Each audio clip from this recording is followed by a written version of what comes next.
Good morning. It's about 7:30 on the 1st of November.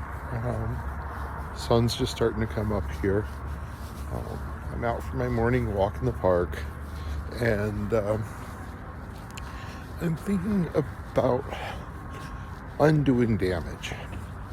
So I just plowed through the outstanding CBC podcast series, Outlaw Ocean. I guess I still got one episode left. I don't think it's out yet.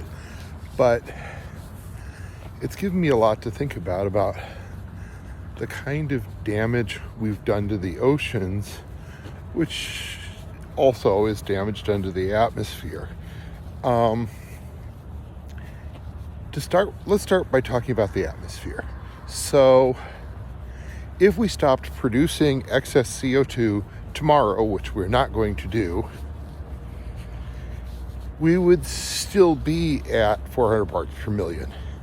We would still be at excessive CO2 that is causing serious and possibly irreparable damage to the planet.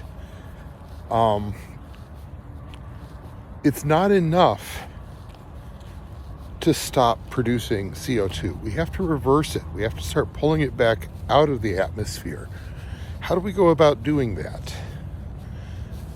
CO2 has also caused ocean acidification as the oceans process a lot of the world's carbon dioxide, and carbon dioxide dissolved in water is carbonic acid. It is an acid. And changing the ocean's pH levels, even in a very small and subtle way, has enormous impact on all sorts of ocean life, especially those subtle, tiny forms of life, the plankton, the bacteria,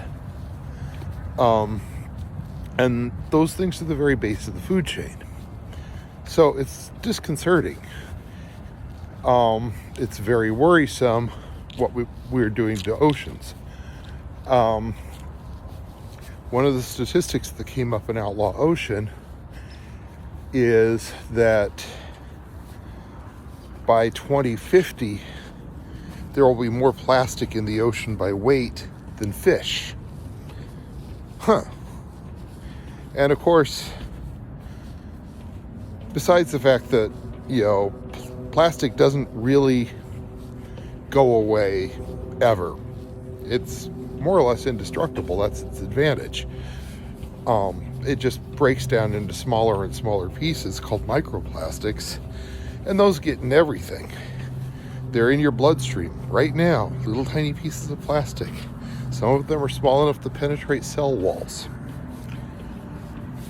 And they're a problem for larger creatures that are out looking for a bite to eat, and they see a thing floating in the water, and they're like, I'll put that in my mouth and see what it is. Well, it's a plastic bag. Eventually it accumulates in their stomachs and their intestines, and they die of starvation because they can no longer process food. They eat, but they can't digest because there's plastic in the way. So it's not enough to stop producing plastic tomorrow, which we're not going to do. We need to get the plastic back out of the water, including the microplastics, including these microscopic particles. How do we do that? I don't have answers for this. I think restoring the planet's normal balance could turn into humanity's project for thousands of years if humanity is up to doing projects at all, which it may not be.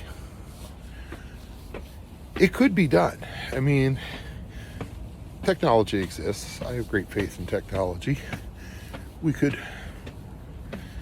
I'm sorry if I get a little winded here. I take these steps every morning specifically because they raise my pulse rate.